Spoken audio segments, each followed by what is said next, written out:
नमस्कार दोस्तों, छत्तीसगढ़ बोर्ड के लिए कक्षा 12वीं का संस्कृत का असाइनमेंट 2 का जो पेपर है, आज हम उसका सॉल्यूशन लेकर आए हैं, जो सबसे पहले आपको फिजिक्स हिंदी यूट्यूब चैनल पर देखने को मिल रहा है। तो चलिए इस पेपर को शुरू करते हैं। तो सबसे पहले आप यहाँ पर देखेंगे, अधोलिखिता नाम श्लोकम पठित्वा प्रदत्त प्रश्नान् संस्कृतेन उत्तरत, यानी ये जो नीचे एक श्लोक दिया गया है, इस श्लोक को पढ़ना है और इसके नीचे जो प्रश्न दिए गए हैं उनके उत्तर लिखना है। और आगे लिखा हुआ है कि सांश्चित पंचानाम, केवल 5 के देने हैं, जो भी 5 उनको आपको जो 5 क्वेश्चन आ रहे हैं उनका आपको आंसर देना है। तो ये लिखा हुआ है, प्रजानामे बत्यर्थम स ताभ्यो बलिम गृहीतः सहस्त्र गुणम उत्सृष्टुम आदत्ते और ही रसम रवि। आप यहाँ पर देख पा रहे हैं, प्रजानामेव बत्यर्थम, प्रजा के कल्याण के लिए, स माने हुए है ताभ्यो बलिम गृहीतः, जो दिलीप था वो प्रजा से बलिम यानी जो कर है वो अग्रहित ग्रहण करता था। जिस प्रकार से सहस्त्र गुणम, जो सहस्त्र गुणम यानी 1000 गुना करने के लिए और आदत्ते ग्रहण करता है। रसम रवि, रसम माने जल और रवि माने सूर्य। जिस प्रकार से सूर्य पृथ्वी से जल इकट्ठा करता है, जल को ग्रहण करता है, उसी प्रकार से राजा बलि भी प्रजा से कर लेता है। आगे यहां पर और आ रहा है, ज्ञाने मौनम क्षमा सकलऊ, ये गलत लिखा हुआ है, यहां पर सक्तऊ होना चाहिए। तो ज्ञाने मौनम क्षमा सकतऊ त्यागे श्लाघ विपर्य और गुणानुबंधित्वा तस्य सप्रसवाय वह। ज्ञाने यानी ज्ञान होने पर भी, मौनम यानी चुप रहता है। जो दिलीप है उसके पास ज्ञान का भंडार है, तो ज्ञान होने पर भी चुप रहता है। और क्षमा सकतऊ, और उसके पास शक्ति होने पर भी वो तुरंत क्षमा कर देता है। और त्यागे यानी दान करने पर भी श्लाघ विपर्य, यानी कि अपनी कभी प्रशंसा नहीं करता है। गुण और अवगुण, गुणानुबंधित्वा, जो गुण और अवगुण है वो भाई की तरह, तस्य सप्रसवायति, सप्रसवा यानी सगे भाई, वो सगे भाई की तरह दिलीप के अंदर निवास करते हैं। तो चलिए ये जो श्लोक हो गया है, अब हम इसका श्लोक का जो क्वेश्चन आंसर है वो हम क्वेश्चन आंसर यहां पर देने की कोशिश करेंगे। तो कह प्रजानानाम भूत्यर्थ ताभ्यो बलिम गृहीतः, कौन प्रजा के लिए, उनके कल्याण के लिए उन्हीं से बलम ग्रहीतः कर लेता था। तो कौन लेता था? तो दिलीप। तो कहा की जगह पर क्या आ जाएगा? दिलीपः आ जाएगा, दिलीपः। ध्यान देना, जब क्वेश्चन में अगर का पे विसर्ग लगा हुआ है तो हम जो है, जो हमारा आंसर होगा उसमें भी विसर्ग होगा। तो का की जगह पे क्या हो जाएगा? दिलीपः हो जाएगा। दिलीपस्य शक्तौ का आसीत, तो दिलीपस्य शक्तौ क्षमा, का की जगह जो का लिखा हुआ है, का इसकी जगह क्या आ जाएगी? क्षमा आ जाएगी। दिलीप के पास शक्ति होने पर वो क्या करता था? क्षमा करता था। इसके बाद में रवि जो सूर्य है, इति कर्त पदस्य, ये एक कर्ता का पद है और एक कर्ता का पद है, इसके लिए क्रिया का कौन सा पद प्रयुक्त किया गया है? तो आप यहां पर देख पा रहे हैं कि जो रवि है, सूर्य है, उसके लिए जो क्रिया का पद लिया गया है, रवि क्या करता है? तो रवि ग्रहण करता है। क्या ग्रहण करता है? जल ग्रहण करता है पृथ्वी से। तो इसमें जो क्रिया आई है वो क्रिया आपको यहां पर बता रहे हैं, जो इसका प्रयोग हुआ है वो है यहां पर आदत्ते, आदत्ते, इस प्रकार से ये आया है। आप यहां देख पा रहे हैं, ये सहस्त्र गुणम वाले पद में आया है। यहां पर देखिए, यहां पर तो सहस्त्र गुणम उत्सृष्टुम आदत्ते, 1000 गुना देने के लिए लेता है। तो इस प्रकार से यहां पर जो रवि के लिए क्रिया आई है वो आई है आदत्ते। इसके बाद में आप यहां देखिए, अग्रहीत, जो अग्रहीत इति क्रियापदम, जो एक क्रिया है, अग्रहीत यानी ग्रहण करता है। कर्त पदम किम, इसके लिए कर्ता पद क्या है, यानी कि क्या ग्रहण करता है? तो आप यहां देख पा रहे हैं, बलिम गृहीत, बल यानी जो कर होता है उसको ग्रहण करता है। तो इसके लिए जो कह लिखा हुआ है या किम लिखा हुआ है, किम की जगह पे बलिम आ जाएगा। तो इसमें हो जाएगा कि अग्रहीतः इति क्रियापदस्य कर्त पदम, किम की जगह पे हम लिख देंगे बलिम और प्रयुक्तम। दोषः इति पदस्य विपर्य पदम किम प्रयुक्तम, जो दोषः, दोष शब्द के लिए यहां पर विपर्य पद कौन सा आया है? तो इसके लिए गुण आया है। लेकिन दोषा बहुवचन है तो हम इसमें भी बहुवचन करेंगे, गुणा पे विसर्ग लगा देंगे। ठीक है, गुणाः आ जाएगा। इसके बाद में प्रशंसा, प्रशंसा इति पदस्य विपर्य पदम किम प्रयुक्तम, तो प्रशंसा में इसके लिए जो विपर्य पद आया है वो क्या आया है? तो यहां पर ये इसके लिए त्याग शब्द आया है। जो ये त्याग है वो इसके लिए विपर्य पद का प्रयोग किया गया है। आगे देखेंगे क्वेश्चन नंबर 2, अधोलिखितं गद्यांशं पठित्वा हिंदी भाषया अनुवादं कुरुतः। जो एक नीचे एक पैरा दिया गया है, इसका हमें हिंदी में अनुवाद करना है। तो चलिए हम अनुवाद करते हैं। संव्रते किंचित दंकारे मुसुंडी। देखिए, संव्रते किंचित अंधकारे, थोड़ा सा अंधकार होने पर, थोड़ा सा अंधकार हुआ।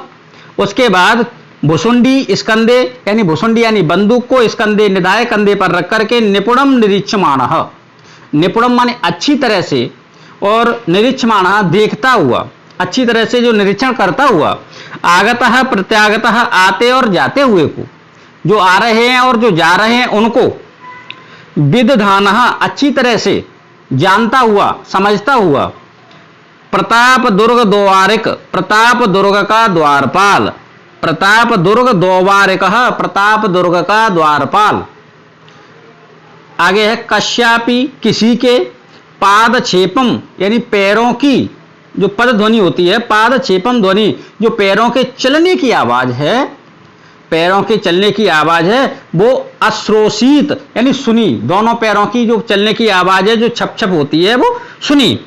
उसके बाद में क्या हुआ कि ततः इसके पश्चात स्त्री भूय, थोड़ी देर रुका, थोड़ी देर रुक करके, पुरतः माने सामने, पश्यनः सत्यपि सामने देखते हुए, सत्यपि दीप प्रकाशे दीपक का प्रकाश होने पर भी, कम अव्यन अवलोकयन उस किसी को वहां पर न देखना, किसी को वहां पर न देखते हुए, अव्ययन न देखते हुए।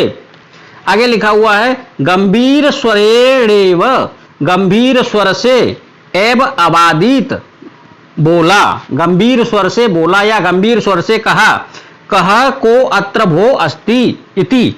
भो माने अरे, कह माने कौन, अत्र, अत्र माने यहां, अरे यहां कौन है। तो इस प्रकार से हमने इसका जो है आपको इसका अनुवाद कराया। आपको यहां पर अनुवाद ही लिखना है कि कुछ अंधकार होने पर बंदूक को कंधे पर रख करके आते जाते हुए को अच्छी तरह से देखता हुआ और समझता हुआ, प्रताप दुर्ग का द्वारपाल किसी के पैरों की ध्वनि को सुन करके थोड़ी देर स्थिर होकर के सामने देखते हुए दीपक के प्रकाश में किसी को न देख करके गंभीर स्वर में बोला, अरे यहां कौन है।